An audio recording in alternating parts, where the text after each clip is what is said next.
ሃና ጉዳይ አዲስ መረጃ ደርሷል። አሁንም የትግርኛ ቋንቋ ተናጋሪዎች እህት ወንድሞቻችን ለዚህ እህታችን ሁላችሁም በትግርኛ ቋንቋ ድምጽ ልትሆኑ ይገባል። የመን ውስጥ ነው ያለችው። ቆይ እናንተ ሰው አይደል እንዴ የጠፋባችሁ? እንዴ ምንድነው የድሮ ጫጭት ነው እንዴ የጠፋባችሁ?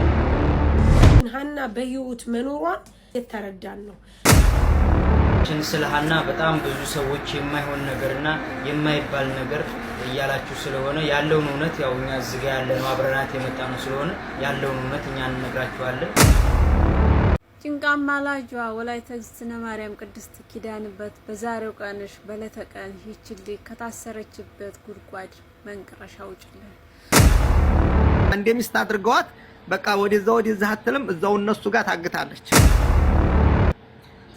ስትኖር ትምም ስትልባቸው ወደ ሐኪማ ወስዷት ወደ ታይ ወስዷት አንስተው ወደ ደላሎች ጠጋ አድርገው ወደ ራቡ ሲያደርጓት የመኖች ሀበሻ ጋር ደብልቀዋታል።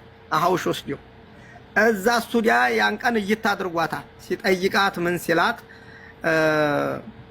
ከዛኔም ሆኜ የመን ደርሻለሁ ብሎ ደውሎልኝ ነበር ልጁ ማለት ነው። እና ደወለልኝ ደግሞ ያ ዘመዴንም እኮ አገኘኋት ታማ አሁን ወደ ሐኪም ቤት ወሰዷት እና ሃና የምትባለው ያቺ የሸዋሮቢቷም ላይ እኮ አብረን ነበር ብላ አለችኝ። ሌሎችም ብዙ ናቸው እዛው አግብተው የተቀመጡ ብዙ ሴቶች አሉ ብላ ሃና የምትባለው አለች ስለው አዎ ባይና አይቻታለሁ ብላለች አለች። አዎ አለች አብረን ነበርን እኮ እኛም ታምሜ ነው እንጂ የለቀቁኝ አይለቁኝም ነበር ብላ ነገረችኝ አለ። እሱ ለራሱ በደወለልኝ ጊዜ ቁጥሩን እቀበላለሁ ሰጣችኋለሁ። እሱ ወዲ ሀገር ስለዚህ ካሁን ለትክክል ቆይ በጭማሪ ቆይ ልጨምርልህ። ወንድሟ ደወለልኝ እኔም ሁለት ጊዜ ተደውሎልኝ ከየመን ሁለት ጊዜ ከደውሎልኝ አይተናታል ብለውኛል አለ። ልጆች አሉ ጎኔ አይተናታል ብለውኛል እኛም አልቆረጥንም አለኝ። ላይፍ ላይ ቁጭ ብዬ ደግሞ እንደዚህ ጥሩ አሁን እኛ ልጨርስ አይደል አንተ ዝም ብለህ አንቦርም የሃና ባል የተባላችሁና የሃና ወንድም የተባላችሁ ቆይ እናንተ ሰው አይደል እንዴ የጠፋባችሁ? እንዴ ምንድነው የድሮ ጫጭት ነው እንዴ የጠፋባችሁ? አሁን አንተ በተለይ ባልተብይ የምትባል ውዳቂ ማለት ነው። እንዴ ምን አይነት ውዳቂ ነው በመድኃኒዓለም?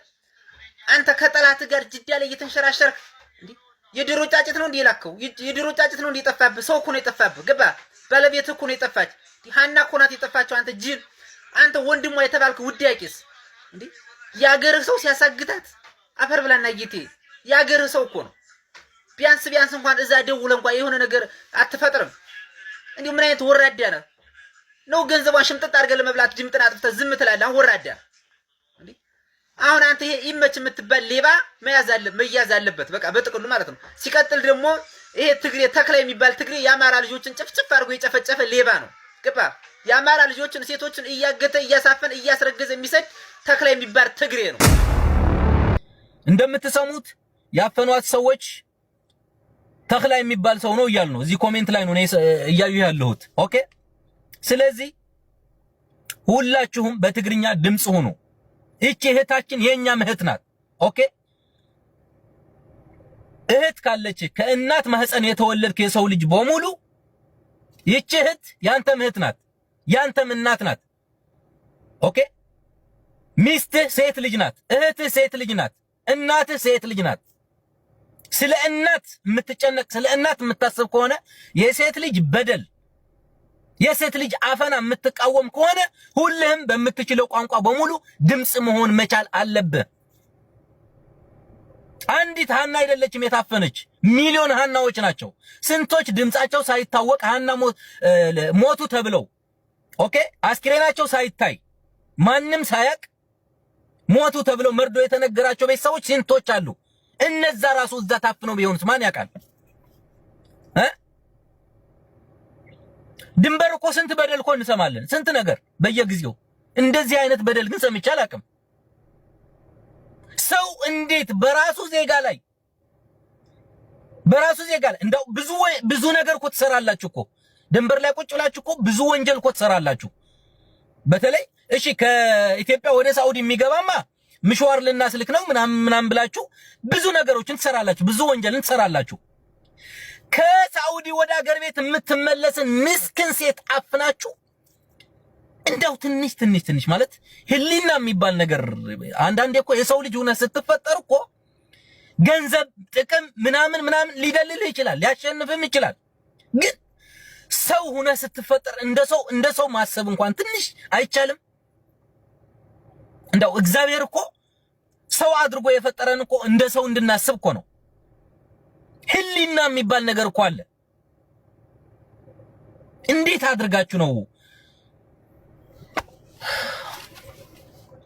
በየጊዜው በዜጎቻችን ላይ የምታሳርፉትን ስቃይ የምታሳዩትን ስቃይ እናያለን። ህፃናት ልጆች እያፈናችሁ ትወስዳላችሁ ከሀገር ቤት። ገና እድሜያቸው 14 15 ዓመት የሚሆኑ ህፃናትን አፍናችሁ ትወስዳላችሁ። ድንበር ላይ ይዛችሁ እየቀጠቀጣችሁ ቪዲዮ እየቀረጻችሁ ለቤተሰብ ትልካላችሁ። ቤተሰብ ያለውን ሀብት ጥሪት ሸጦ ጨርሶ መሬቱ አርሶ አንደፋርሶ ልጆችን የሚያስተዳድርበት መሬቱ ሳይቀር ለዓመታት ሽጦ ገንዘብ እንዲልክ ታደርጋላችሁ። ብዙ በደል ትፈጽማላችሁ። አሁን ደግሞ ይባስ ብሎ እንደዚህ አይነት ምስኪን እህቶችን ኢቃማ ልታሰራ የምትመለስ ምስኪን እህትን አፍናችሁ የማይታወቅ መስሏችሁ። እግዚአብሔር እንዲህ ነው፣ እግዚአብሔር ያጋልጣል። ታያችሁ አይደል? አሁንም ቢሆን ይቺ ልጅ ልቀቋት። ሐዝለታ ሆነ እዛ ቆልዓ በሰላም ስለድዋ ካፍታር ነውማ ቦታ ኦኬ። ማንም ሁሉም ቤተሰብ ነውኩም ኦኬ። ቤተሰብ ይኖራችኋል። እናንተ ሳውዲ ድንበር ላይ ብትኖሩም ቤተሰብ ይኖራችኋል ሀገር ቤት። ቤተሰቦቻችሁ ከታወቁ የሚለቃችሁ አካል የለም። ሁሉም እዛ ቆልዓ ደዓፈንኩም እዛ ቆልዓ ደዓፈንኩም ደሓዝኩም ቤተሰብ ነውኩም እስኻትኩም ኣብ ድንበር ትዑር ታኾንኩም ቤተሰብኩም ዓድ ነው። ማንነትኩም ድሕር ትፈልጡ ቤተሰብኩም ማንም አይለቅኹም ኦኬ። እዚ ትፈልጥዎ ነውኩም ህይወት እዩ ኦኬ። ህይወት ነው። የሰው ልጅ ህይወት አፍናችሁ አንቃችሁ እንደያዛችሁ ሁሉ የእናንተም ቤተሰቦች ይኖራሉ። ማንነታችሁ ሲታወቅ ቤተሰቦቻችሁ አንቆ ይዟቸዋል። የዛኔ ይገባችኋል ምን ማለት እንደሆነ። ገባችሁ አይደለ? እጅግ በጣም ያሳዝናል፣ ልብ ይሰብራል። የምር በህፃናት ልጆች ላይ የሚደረገው አፈና ከሀገር ቤት ከትምህርት ገበታቸው ከእረኝነታቸው አፍናችሁ ወስዳችሁ የምታሰቃዩትን እንዳይበቃ ጭራሽ አሁን ደግሞ እንደዚህ እያፈናችሁ ሰዎችን ድንበር ላይ ማሰቃየት ይህ ከበደልም በላይ ትልቅ በደል፣ ከጭካኔም በላይ ትልቅ ጭካኔ ነው ኦኬ። ወደዚህ ተመልሳ ሌላ ችግር እንዲደርስባት ከፈለጉ ደግሞ ወደ ኋላ እንመልሳታለን። መመለስ የለባትም። ሰያ ቦታውን አቀነዋልኛ ያለችበትን እስከዛሬ ድረስ የወደቀችበትን አላወቅነውም። የት እንደሆነ አላወቅንም። እህቶቻችን ሄደው ስንት ስቃይ አሳልፈው የሄዱበትን ህመሙን ቁስሉን እናቀዋለንኛ።